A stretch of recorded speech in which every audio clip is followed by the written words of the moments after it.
أعوذ بالله من الشيطان الرجيم بسم الله الرحمن الرحيم السلام عليكم ورحمة الله وبركاته الحمد لله رب العالمين والصلاة والسلام على أشرف الأنبياء والمرسلين وعلى آله وأصحابه أجمعين أما بعد رب اشرح لي صدري ويسر لي أمري واحلل عقدة من لساني يفقه قولي. Bapak dan Ibu yang berkesempatan menjadi tamu Allah yang kami muliakan, semoga kita semua dimuliakan oleh Allah Subhanahu wa taala. Bil khusus Imam Besar Masjid Raya An-Nur Provinsi Riau yang kami muliakan. Menjelang saudara-saudara kita yang masih ada yang berwudu, sejenak kita isi dengan mendengarkan kajian ayat Allah, hadis baginda Rasulullah sallallahu alaihi wasallam. Mudah-mudahan kita termasuk sebagai hamba Allah yang senantiasa mendapatkan pahala karena kita rajin duduk di majelis ilmu. Sebagaimana baginda Rasulullah sallallahu alaihi wasallam bersabda, "Man kharaja fi talabil ilmi." Siapa yang meninggalkan rumahnya untuk menuntut ilmu agama, fahuwa fi sabilillah, maka sama dengan orang yang berjihad di jalan Allah Subhanahu wa taala.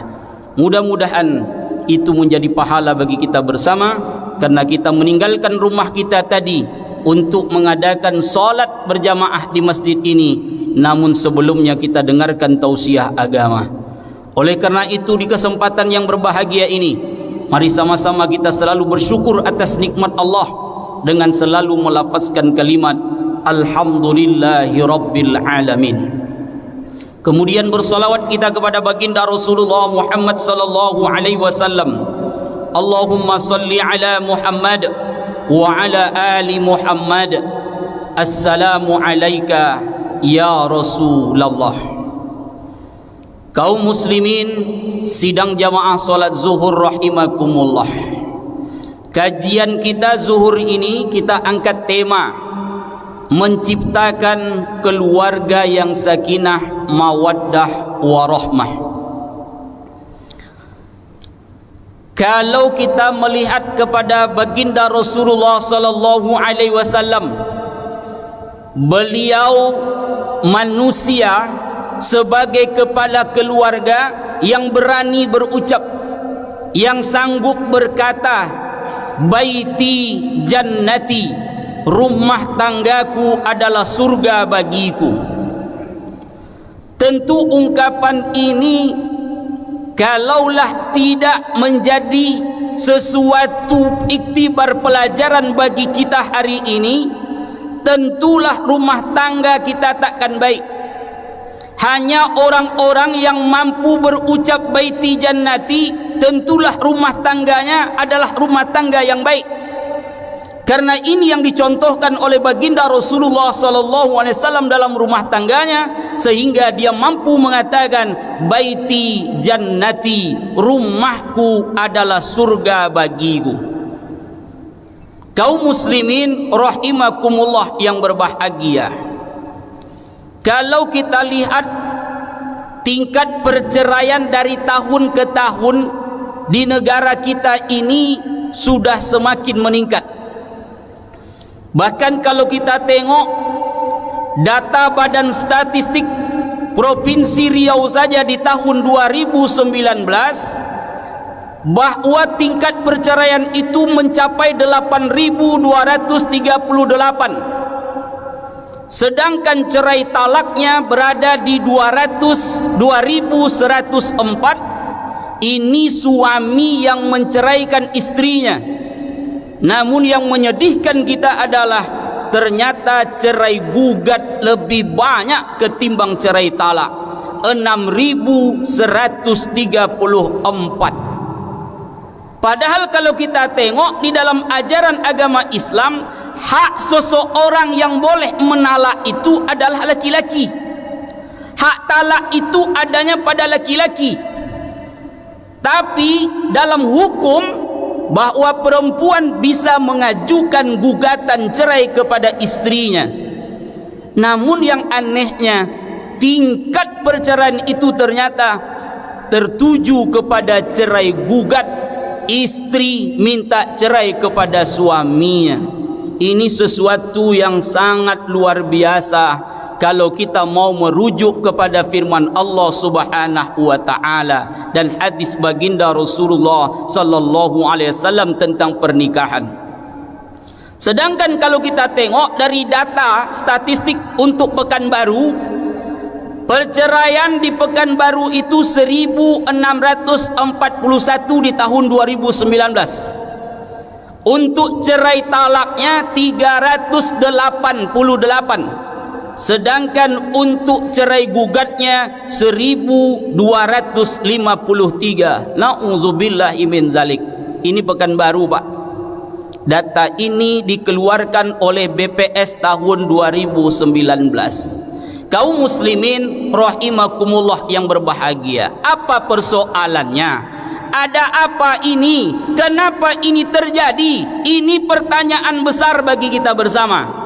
Padahal ketika akad nikah, suami berjanji, tentu istri pun di dalam hatinya berjanji ingin menciptakan keluarga yang sakinah, mawaddah, warahmah. Dan cita-cita kita bersama setelah menikah ingin seperti Rasulullah sallallahu alaihi wasallam mampu mengucapkan baiti jannati, rumah tanggaku adalah surga bagiku.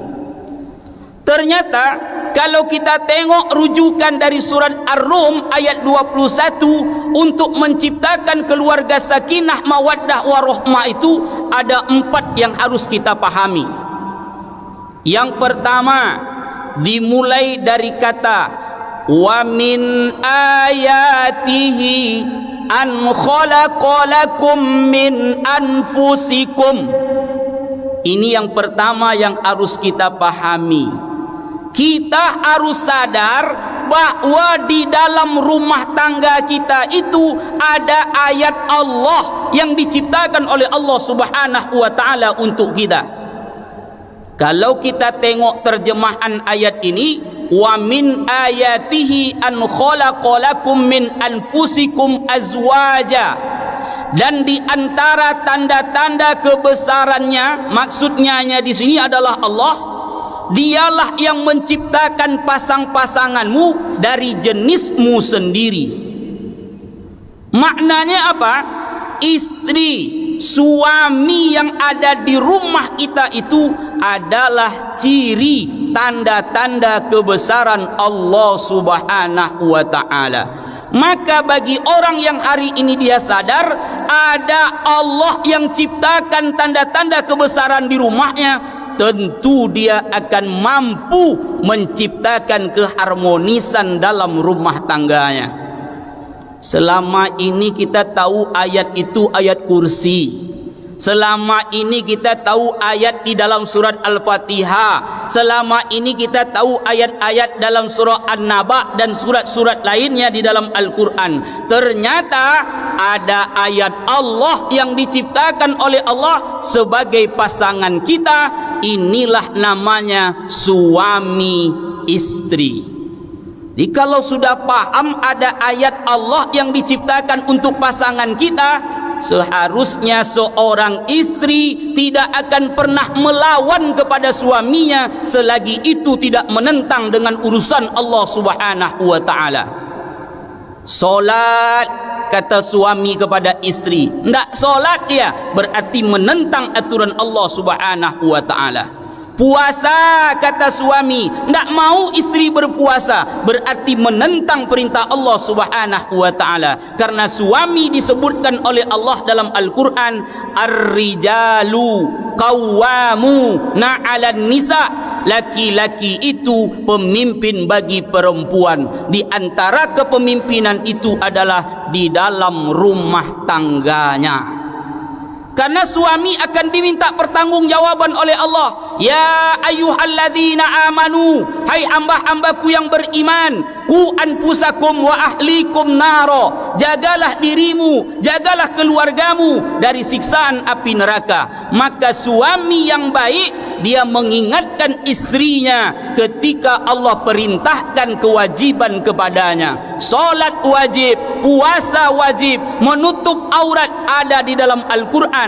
Maka suami mengingatkan istrinya, selagi suami tidak bertentangan dengan perintah Allah, maka wajib seorang istri untuk mengikuti perintah suaminya.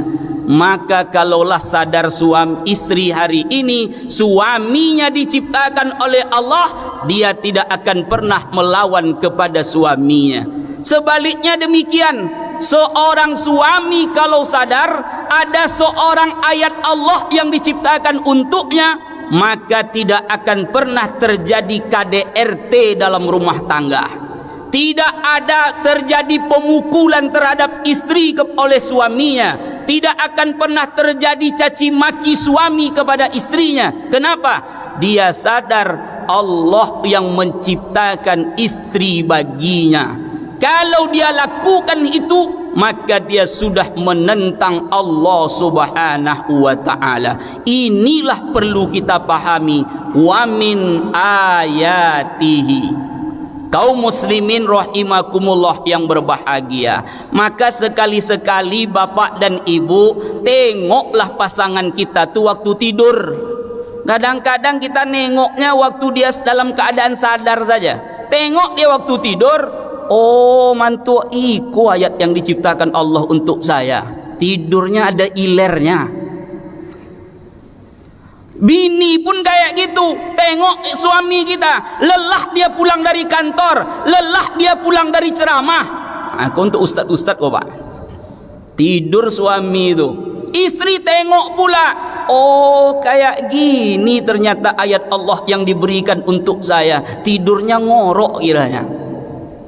Pahami itu ayat Allah, itu ciptaan Allah. Karena tidak ada ciptaan Allah yang sama diciptakan oleh Allah di muka bumi ini. Maka oleh karena itu, setiap pasangan suami istri harus sadar bahwa Allah menciptakan ayat pada rumah tangganya. Wa min ayatihi.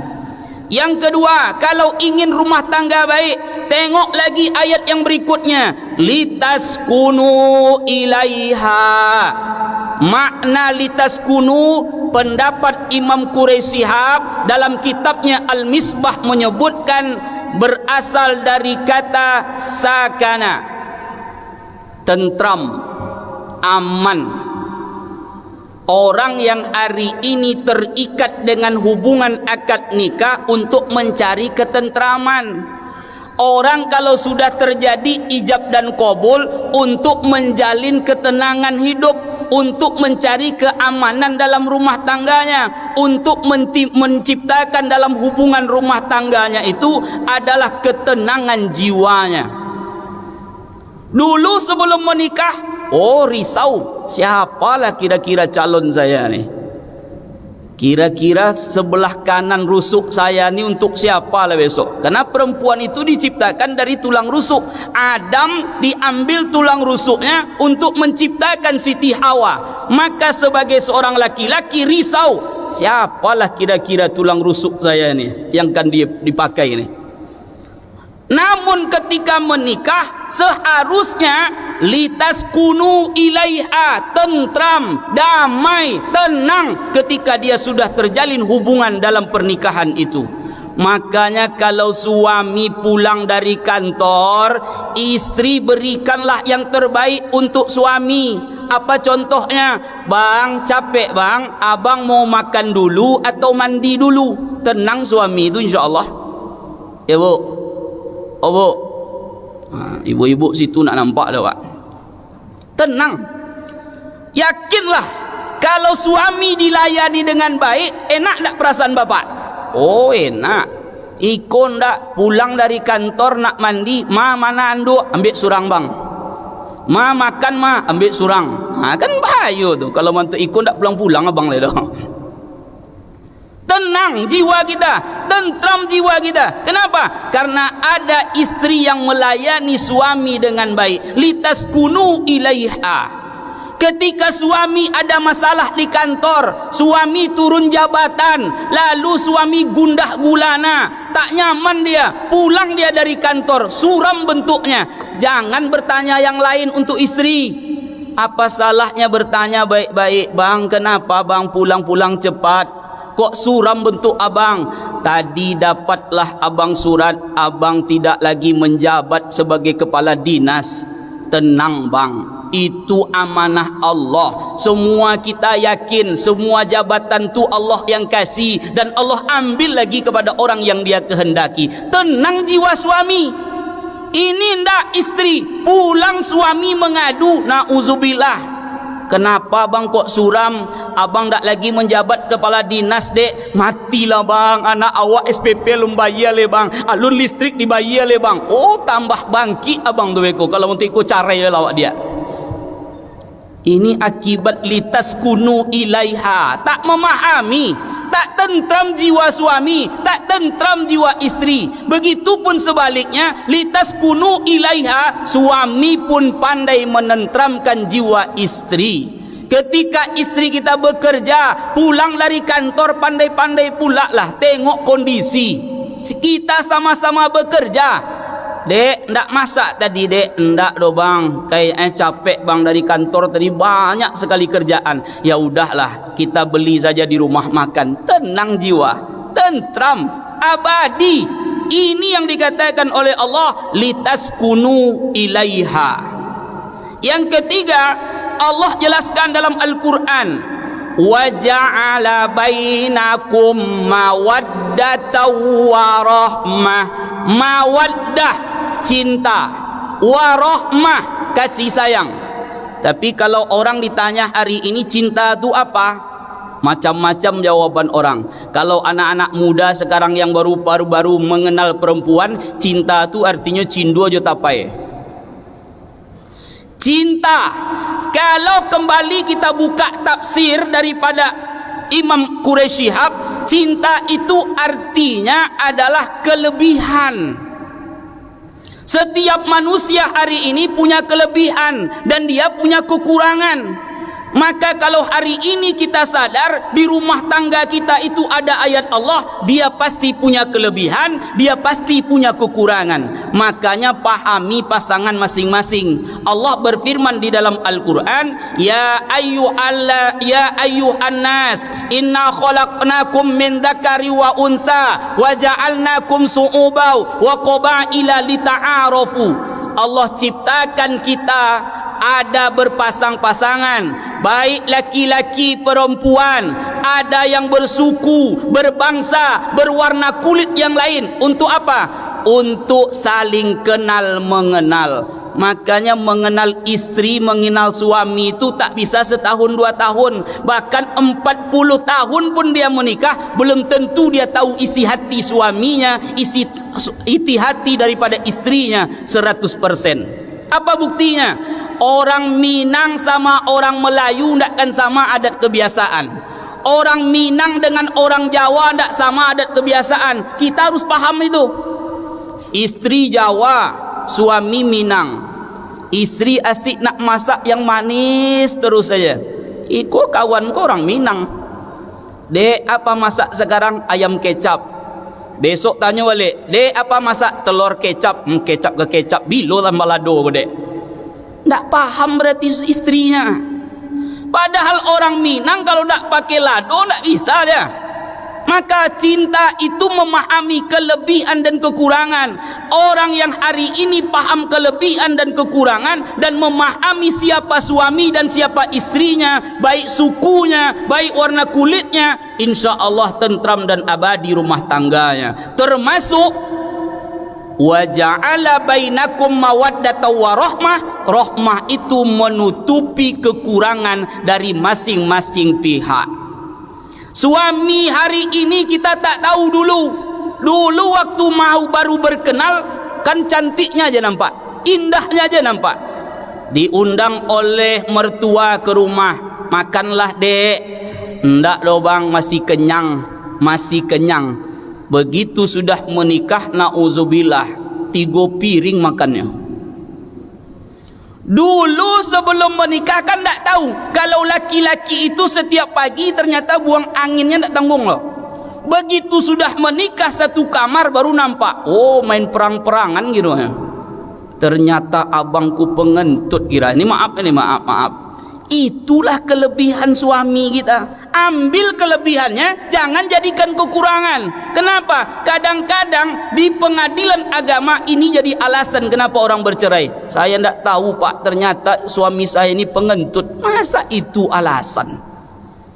Kaum muslimin rahimakumullah yang berbahagia, maka kita pahami ayat ini dengan baik. Kalau kita sudah pahami ayat ini dengan baik, kita amalkan, insya Allah keluarga kita akan menjadi keluarga yang sakinah, mawaddah, warahmah, dan akan berani kita mengucapkan baiti jannati, rumah tanggaku adalah surga bagiku. Ini saja yang dapat disampaikan pada zuhur ini. Mudah-mudahan ada manfaatnya bagi kita bersama, dan mudah-mudahan rumah tangga kita menjadi rumah tangga yang sakinah, mawaddah, warahmah. Subhanaka Allahumma wa bihamdika asyhadu an la ilaha illa anta astaghfiruka wa atubu ilaik. Wassalamualaikum warahmatullahi wabarakatuh.